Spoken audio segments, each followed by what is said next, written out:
What I'm about to show you is the photo Katrina Whalen captured on her Ring camera the other night. So Katrina lives alone down a long country road in West Texas.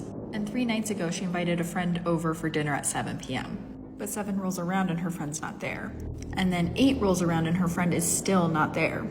And that's when Katrina starts to hear footsteps outside. Slow at first, but then it starts to sound like someone is running full speed at her house.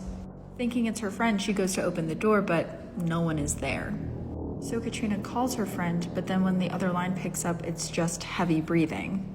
And then laughing. She's really freaked out now, so she runs upstairs, but that's when she gets the notification that someone is at her front door. And this was that someone. Katrina is still alive to tell the tale, but there's been an uptick in Reddit users complaining in West Texas of hearing someone outside and then answering the door to see no one is there.